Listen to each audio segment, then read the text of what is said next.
누가복음 18장 9절에서 17절 말씀입니다. 찾으신 줄 알고 제가 읽겠습니다.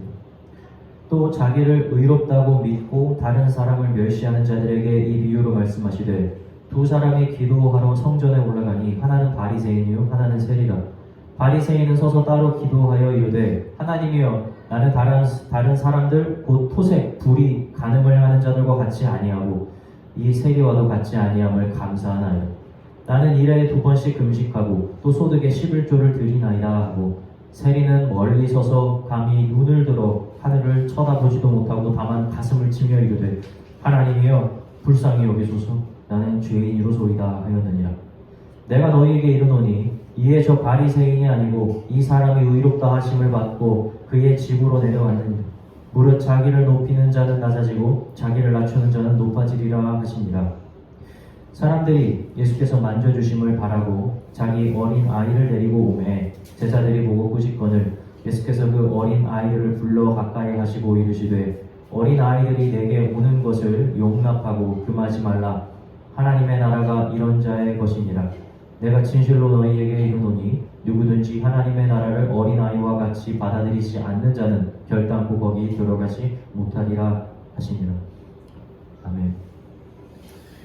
오늘 설교 제목이 내려놓기인데 사실은 오늘 설교 제목에 가장 부합한 본문 자체가 누가복음 18장 전체입니다.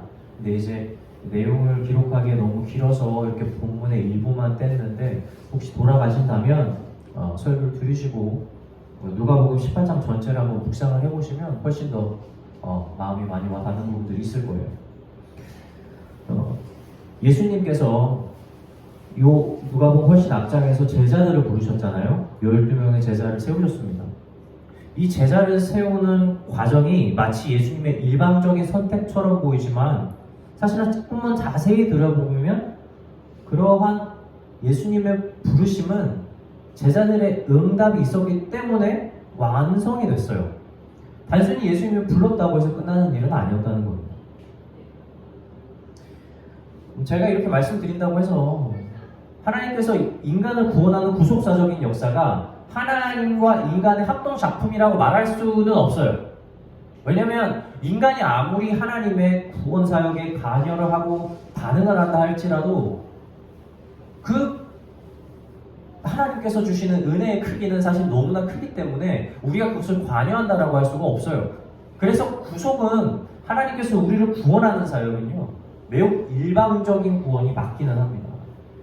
마치 하나님께서 우리를 구원할 때 우리가 반응을 한다는 건 어느 정도의 반응이냐면 사실은 하나님께서 우리에게 매우 귀중한 선물을 우리한테 줬는데 우리가 선물을 하나님께 드리는 것이 아니라 그냥 그 선물을 받고 그 선물인 줄 알고 기뻐하는 것, 그냥 그 정도 반응인 거예요.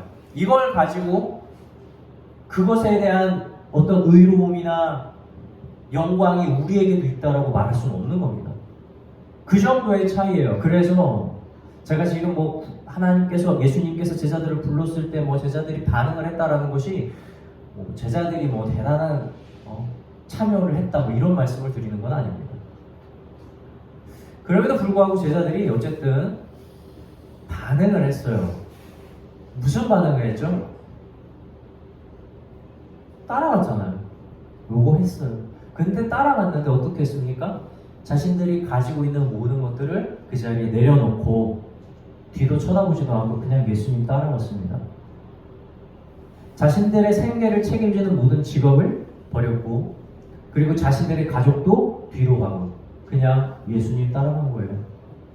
제자들이 예수님을 따라갈 때는요 정말 결연하고 굳건했어요. 내가 저분을 따라가겠다. 그런 반응이 있었기 때문에 그들은 제자들이 될 수 있었다는 겁니다. 이 땅에서 살아가는 모든 사람들은 세상에는 어느 정도 다 관여가 되어 있어요. 우리가 겉보기에 되게 한가해 보이는 사람도 세상에서 귀중하게 여기는 뭔가가 있어요. 아무것도 가지지 않아 보이는 가난한 사람이라 할지라도 세상에서 그 사람이 복으로 여기는 것이 뭔가가 있다는 겁니다. 세상에 주변에 아무 사람도 없이 외로워 보이는 사람일지라도 마찬가지로 이 세상에서 소중하게 여기는 무언가는 반드시 존재한다는 거예요.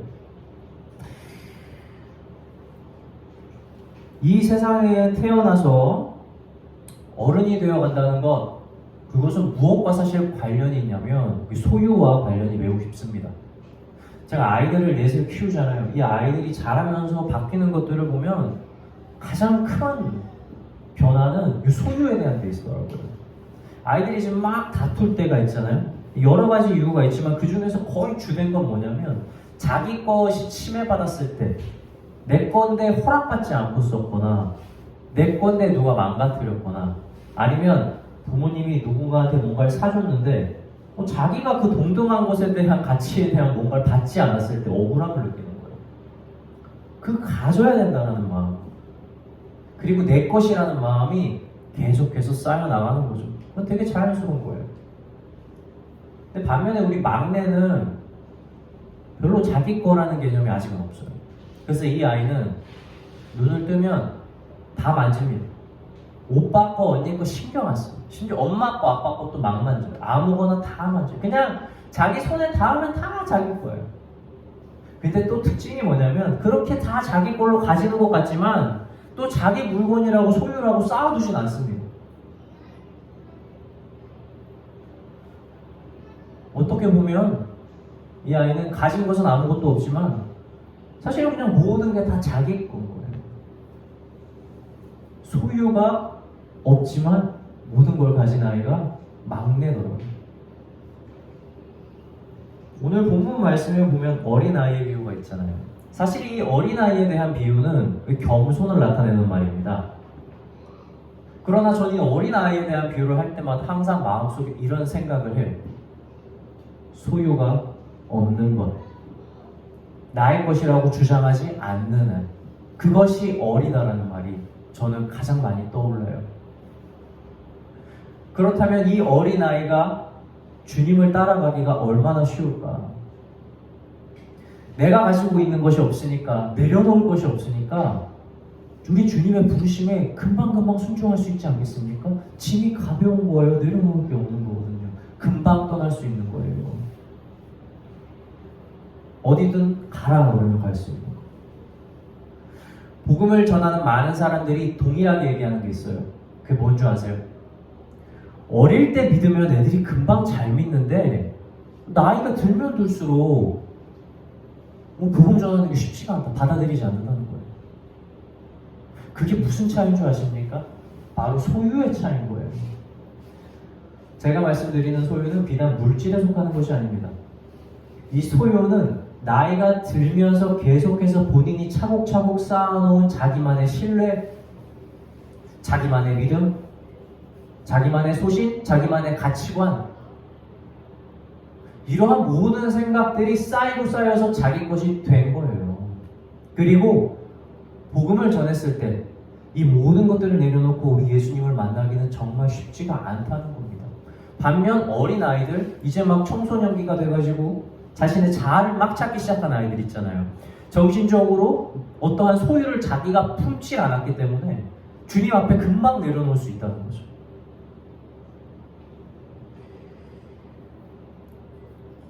예수님을 따르는 값은 정확하게 내가 가지고 있는 그 값과 동일하게 봐야 됩니다. 예수님께서 천국에 대해서 비유로 말씀하실 때 보화가 숨겨진 밭의 값을 분명히 그렇게 얘기하셨어요. 네가 가진 전 재산이라고 말씀을 하셨습니다. 그래서 천국은 모든 사람이 갈 수도 있어요. 그런데 천국은 소유가 많으면 많은 사람일수록 천국의 값이 비싸진다는 거예요. 가지고 있는 것이 많을수록 내려놔야 될 것이 많다는 겁니다. 우리가 가지고 있는 소유 항상 매번 내려놓을 준비해야 되고 그리고 매번 내려놓아야 됩니다. 그래야 천국이 우리가 갈망하고 값이 싼 거예요. 그래야 우리가 하나님을 따르는데 힘이 많이 안 드는 겁니다. 제가 호주에 있을 때 저녁에 어느 다른 이웃 교회에서 집회를 해가지고 저녁에 집회를 갔었어요. 그때 선교사님이 간증을 하는 시간을 가졌는데 이 선교사님 성함이 잘 기억은 나지 않는데 이 색소폰을 불면서 선교를 다니시는 분이시거든요. 근데 이분이 그러니까 막 간증을 하다가 막 색소폰 연주도 하고 그래서 너무 지루할 틈 없이 너무 신나게 잘 은혜롭게 봤던 집회였는데 그때 그분이 하셨던 말씀 중에서 정말 인상적이었던 부분이 하나가 있었어요. 그게 뭐냐면 제가 지금 말씀드렸던 지금은 안 나오네요. 제가 아까 누가복음 다 읽어보라고 했잖아요. 누가복음 뒤쪽 18장 뒤쪽에 나옵니다. 이 부자 청년이 나오거든요. 이 사람이 어떻게 했어요? 자기가 받은 모든 하나님의 율법을 전부 다 지킨 거예요. 정말 대단합니다. 그래서 예수님 앞에 나와서 물어보잖아요. 나 주님 내가 다 했는데 이제 내가 뭘 하면 되겠습니까? 그러니까 예수님께서 뭐라 그랬어요? 부자이니까 네가 가진 거 다 팔아서 가난한 자들에게 나눠주고 그리고 나를 따라라. 그럼 너에게 하늘에 보호가 있습니다. 그렇게 얘기를 하셨어요. 부자 청년이 어떻게 됐습니까? 근심하면서 돌아와요. 다 했는데 그 자신의 소유는 내려놓지 못하는 거예요. 이 선교사님이 그 말씀을 딱 자기가 묵상을 한 거예요. 그리고 나서 그 선교사님이 이렇게 간증을 하는데 저는 다소 충격을 받았습니다. 뭐라고 말씀하셨냐면 이 말씀이 당장 저와 여러분들이 재산을 다 팔아가지고 누구에게 주라는 말은 아닙니다. 그건 정말 어리석은 거예요. 그런데 그 말씀이 꼭 내 재산을 팔지 말라는 뜻은 아니지 않습니까? 그 말씀을 읽고 내 마음에 이거를 팔지 말지 고민이 된다면 그냥 다 팔아서 가난한 사람들한테 주고 마음에 고민이 없는 편이 더 낫겠다라는 생각이 들었습니다. 그래서 전 재산 그냥 그 말씀 읽고 바로 다 팔아서 다 나눠줘 버렸습니다. 이렇게 얘기를 하더라고요. 정말 단순한 순종이에요. 정말 단순한 순종이에요. 어떻게 보면 참 어리석어 보이고요. 그 말씀 그런 말씀이겠어요? 그런데 제가 왜 그게 은혜가 됐냐면 돈을 팔아서 뭐 주냐 안 주냐 이것이 옳냐 그르냐에 대한 가치관이 아니라 우리가 이 선교사님의 일화에서 봐야 되는 건 우리는 얼마나 즉각적으로 순종할 준비가 되어 있느냐 이것에 대해서는 전 정말 마음이 많이 찔리더라고요. 언젠가 주님께서 나를 찾아와서 부르실 때 나는 과연 그 음성 알아들을 수 있을까? 그것이 비단 내 재산을 다 팔아서 가난한 사람들에게 나눠주라는 말씀이 아닐지라도 주님이 나에게 날 보낼 때 나에게 무엇이라고 말을 할 때 나에게 어떠한 일을 시킬 때 나 그거 진짜 분별하고 그대로 진짜 할 수 있을까라는 거는 전 마음을 때리더라고요.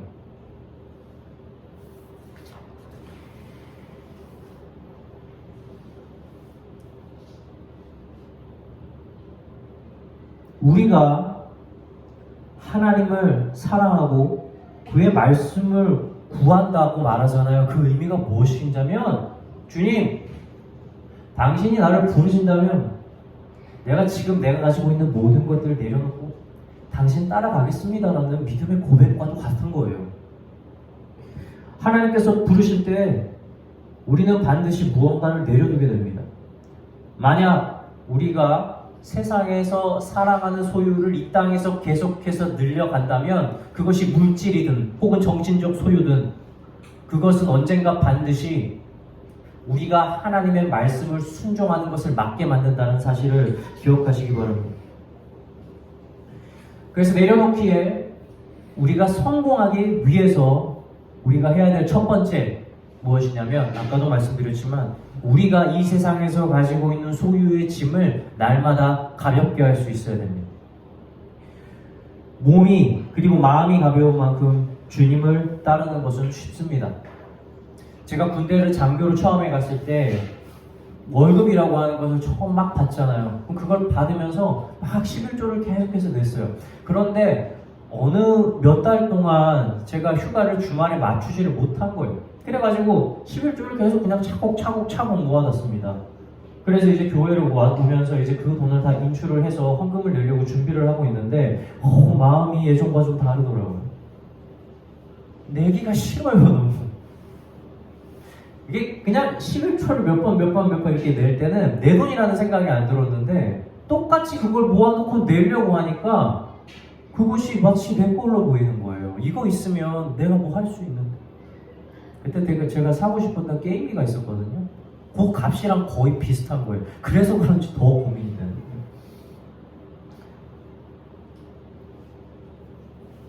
매일마다 하는 순종이 쉬울까요? 어쩌다 하는 순종이 쉬울까요? 여러분, 우리가 믿음의 순간을 뒤로 미루면 그 짐이 더 가벼워질 거라고 여러분 착각입니다. 전혀 그렇지 않아요. 매일마다 가볍게 하는 사람이 순종합니다. 매일마다 짐을 내려놓는 사람이 순종한다고요. 그것을 쌓아서 한 번에 순종할 수는 없다는 겁니다.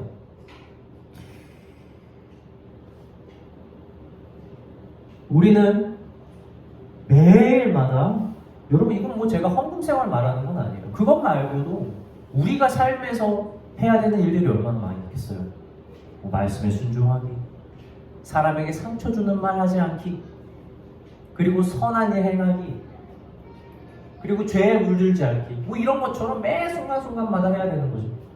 그런데 이러한 것에서 우리가 순종을 하지 않고 우리가 죄를 지으면서 고통을 느끼지 않고 점점 둔감해진다면 여러분 그것이 점점 우리의 신앙생활을 위협해요. 그리고 그것이 우리를 조금씩 갉아먹어서 결국에는 기본적인 신앙생활조차도 하지 못하게 만들어버린다는 거예요.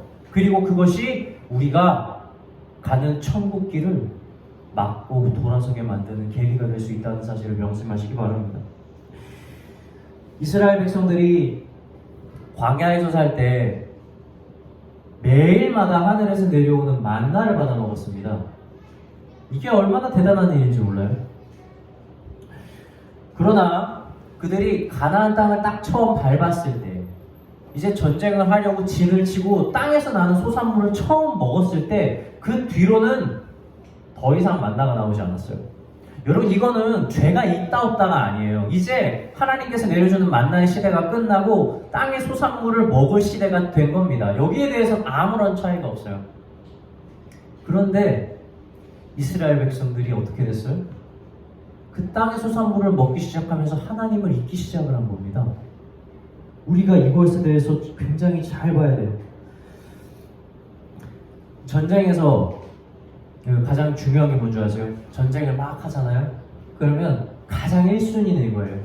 우리가 여기에 있으면 본진이 있어서 이 본진과 이 길이 연결되도록 유지하는 겁니다. 왜냐하면 전쟁에 필요한 물자가 여기서 왔다 갔다 하거든요.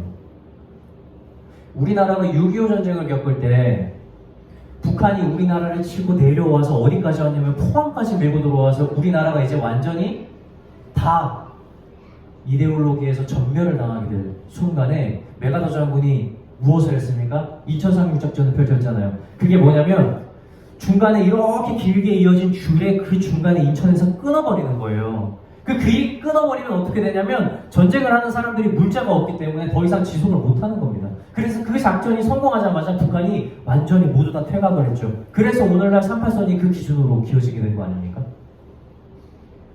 전쟁에서 물자가 그렇게 중요한 거예요. 이스라엘 백성들이 40년을 행군을 해서 갈 때 가장 중요한 게 무엇이었겠어요? 물자 아닙니까? 먹는 거 말이에요. 그거를 하나님한테 매일 받은 거예요. 그 일용할 양식.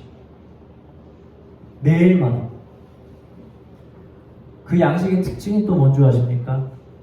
받으면 그날 것만 먹을 수 있어요. 그 받아가지고 만약에 다음날 먹을 것까지 조금 아까워가지고 미리 저장하려고 가져가면 반드시 벌레가 나고 곰팡이가 썩어 버려야 되는 일이 생겨요. 아침에는 반드시. 하나님이 절대 저장하지 않게 했어요. 다시 말하면 이스라엘 백성들은 딱 하루만 산 겁니다. 하루치 받고 모든 것을 잃은 거예요. 받고 잃는 겁니다. 그날에 가진 게 그날 다 없어지는 거예요. 마치 어린아이들의 삶처럼. 그런데 가나안 땅에 딱 들어가서 이제 이스라엘 백성들이 뭐가 된 거예요? 자신들이 경작을 해서 먹어야 되는 거예요. 이것은 죄가 없어요. 그런데 이것이 이스라엘 백성들에게는 죄가 되는 하나의 계기가 됐습니다. 저 사랑하는 성도 여러분, 제가 한번 물어볼게요. 광야와 가나안 땅의 가장 큰 차이가 뭐라고 생각하십니까?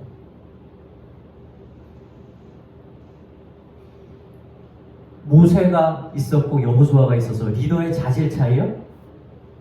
아니면 이때는 방랑자고 이때는 정착민이니까 그들의 생활 방식 차이요? 아니에요. 광야와 가나안 땅에서의 가장 큰 차이는 뭐냐면 하나님을 만나는 빈도의 차이였어요. 얼마나 하나님을 자주 만나냐, 얼마나 밀접하게 관련을 맺느냐, 이 차이 한 가지인 겁니다. 이스라엘 백성들이 광야에서 살 때는 단 하루도 하나님 없이는 살 수 없는 사람들이었어요. 그런데 가나안 땅에 들어가니까 자신들이 먹고 사는 거예요. 병작을 해서. 그래서 하나님을 기억하지 않고 누구를 기억하려고 합니까? 누구랑 연관을 맺어요? 그 땅의 소산물을 나게 해주는 바알과 아세라 신을 섬기기 시작을 하는 겁니다. 그 빈도 차이 때문에 이스라엘 백성들이 매일 먹는 만나는 사실 무엇을 의미하는 거냐면 매일마다 경험하는 하나님을 의미하는 거였어요. 그런데 그 매일마다 경험하는 하나님이 없어지니까 이스라엘 백성들이 어떻게 합니까? 점점 순종하지 않고 멀어지고 결국 죄에 완전하게 물들어서 빠져버리는 사람들이 된 거예요.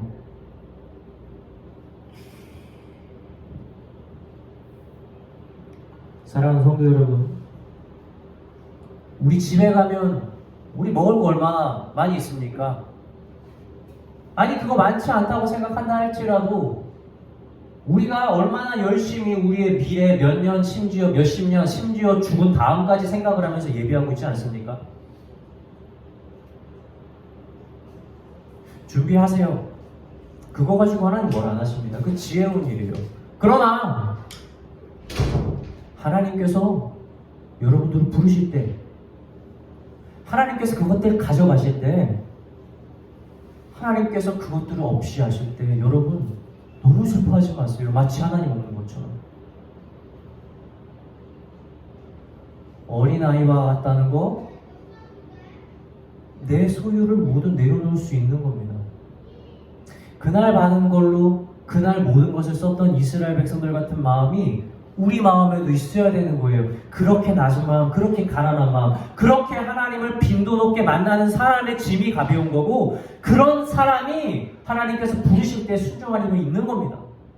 우리가 계속해서 미루고 따르지 않고 순종하지 않고 죄를 사랑하고 하다 보면 그 부르심이 얼마나 무겁게 느껴지는지 몰라요.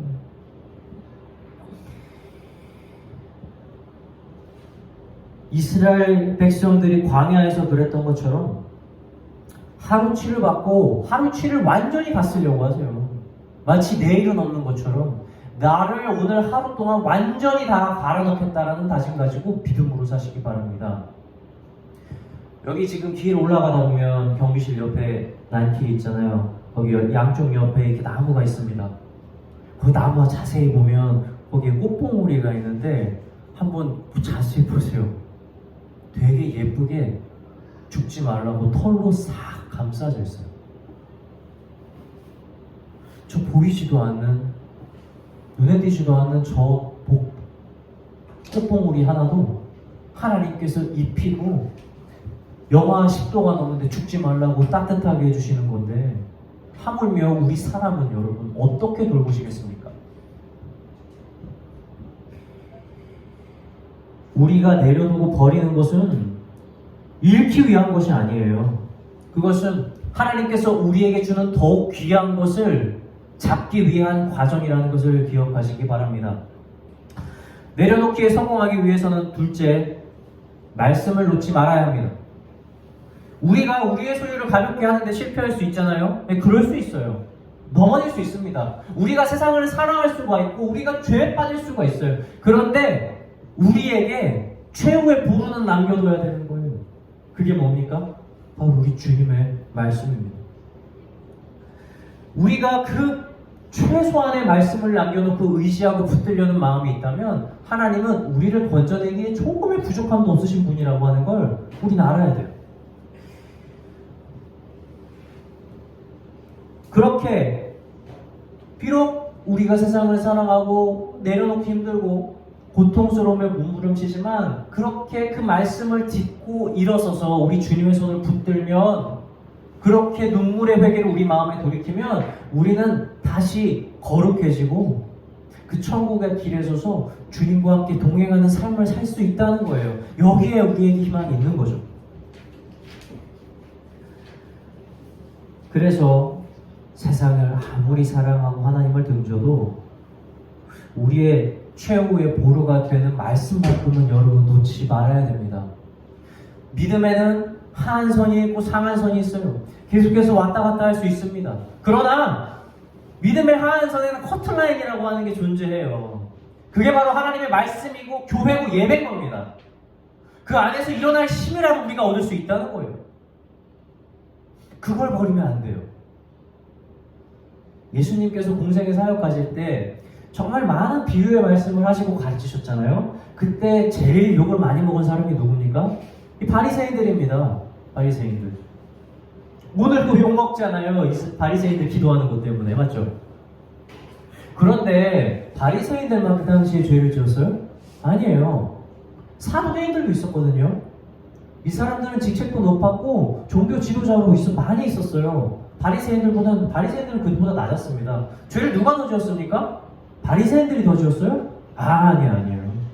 여러분, 바리새인들이 아무리 예수님한테 욕을 먹었다 할지라도 그 당시에는 하나님의 율법을 지키기 위해서 정말 누구보다 수고했고, 그리고 바울이 핍박당할 때 부활, 영, 천사 다 인정했어요. 그리고 바울을 옹호했던 사람들입니다. 그런데 사두개인들은 어떻습니까? 그때 뭐라 그래요? 부활도 없고 영도 없고 천사도 없다라고 얘기하는 겁니다. 이 사람들은 종교 지도자인데 실질적으로 거의 무신론자였어요. 거기에다가 성전을 더럽히고 망치고, 그리고 자신들의 이윤을 위해서 하나님의 말씀을 이용해 먹었던 사람들이 사두개인들이었어요. 누구의 죄가 더 큽니까? 비교도 안 돼요. 사두개인들의 죄가 훨씬 큽니다. 그럼에도 불구하고 왜 예수님께서 바리새인들을 그렇게 욕했는 줄 아세요? 바리새인들이 희망이 있어서 그런 거예요. 바리새인들은 말씀이 있었기 때문에 그래요. 그래도 그 사람들은 마음을 돌이킬 수 있는 최후의 보루가 남아 있었기 때문에 예수님께서 그들을 그렇게 비난한 겁니다. 사두개인들은 쳐다도 안 봤어요. 우리도 마찬가지인 거예요. 우리가 삶이 아무리 더럽고 세상을 사랑해서 하나님 앞에 나아갈 수 없다 할지라도 우리에게 남아있는 최후의 보루가 우리 주님이 우리를 책망하고 우리를 돌이키는 도구로 사용할 수 있다는 사실을 우리는 기억해야 합니다. 다시 돌이키기 힘들고 내 죄가 심히 무겁다 할지라도 하늘에 손을 들고 자신의 의를 주장하는 바리새인들보다 눈도 들지 못하고 가슴을 치며 눈물로 죄인임을 고백하는 세리의 기도에 더 귀를 기울이시는 분이 우리 주님이라는 사실을 기억하시기 바랍니다. 말씀을 마치고자 합니다. 예전에 제가 아이가 없을 때 난 전도사님 댁에 초대받아서 간 적이 있습니다. 그때 먹으라고 이제 과일을 깎아서 냈어요. 사과를 깎아서 냈는데 그 아이들 중에 둘째가 남자아이였는데 불이 나게 달려가더니 그 사과를 양손에 탁 쥐더라고요.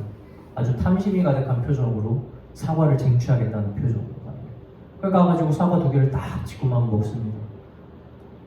근데 갑자기 그 아이가 사과를 먹다가 웬걸 갑자기 그 사과를 그대로 떨어뜨려 버리더니 갑자기 엄마에게 다시 뛰어가더라고요. 그럼 제가 저렇게 귀하게 생각한 사과를 왜 버리고 가나 보니까 두 손에 한 손에 또 하나씩 바나나를 하나씩 다시 들고 오더라고요. 이게 참 별거 아닌 장면이었는데 그때 저한테 참 마음에 감동이 됐어요. 그때 어떤 생각이 들었냐면 내가 우리 주님 만나는 모습이 저랬으면 좋겠다.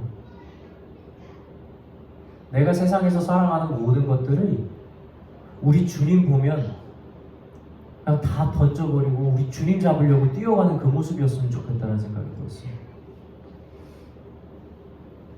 사랑하는 성도 여러분, 우리 그런 삶 삽시다. 우리 주님 주는 거 받고 싶어서 버리는 삶 말이에요. 가지고 있는 거 내려두는, 힘들게 끙끙대면서 그렇게 눈물 흘리면서 내려오는 그런 삶 말고 그냥 주님 보고 손 뻗고 달려가는 삶 말이에요. 그래서 우리가 가지고 있었던 거 내려두는 거 아니라 그냥 완전히 버려버리는 그러한 삶이 되는 저와 성도 여러분이 되시길 주님의 이름으로 축원합니다.